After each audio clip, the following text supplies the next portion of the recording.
Shalom, salam sejahtera. Renungan malam seiman berjudul Mengenal Allah Perjanjian Baru.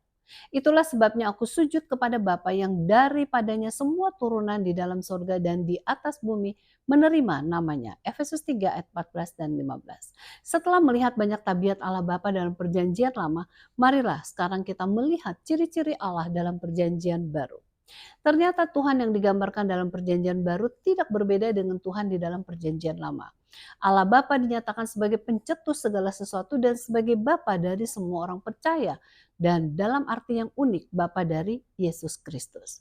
Untuk menggambarkan Bapa dari segala penciptaan, Paulus mengidentifikasikan Bapa yang berbeda dari Yesus Kristus sebagaimana yang tertulis dalam 1 Korintus 8 ayat 6.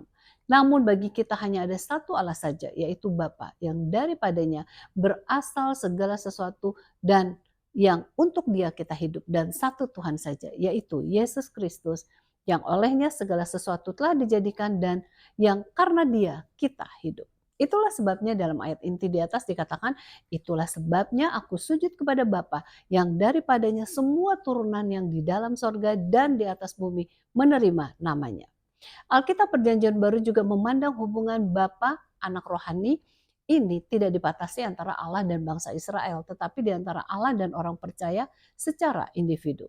Yesus menjelaskan pedoman untuk hubungan ini sebagaimana yang tertulis dalam Matius 5 ayat 45, Matius 6 ayat 6 sampai 15 yang didirikan melalui penerimaan orang percaya terhadap Yesus Kristus. Bisa baca dalam Yohanes 1 ayat 12 dan 13. Melalui penebusannya yang telah Kristus tempa, orang percaya diadopsi sebagai anak-anak Allah.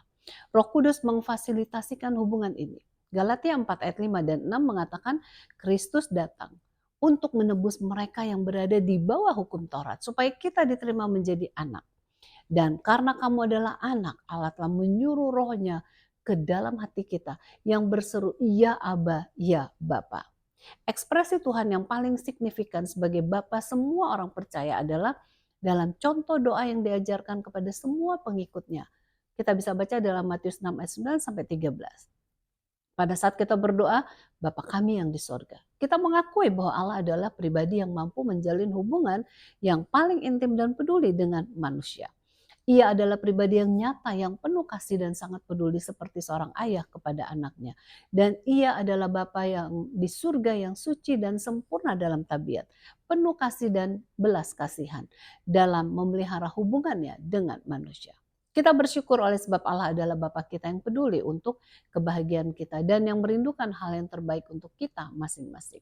Sebab itu patutlah kita sujud kepadanya dan menerima tuntunannya dalam kehidupan kita masing-masing. Kiranya Tuhan memberkati.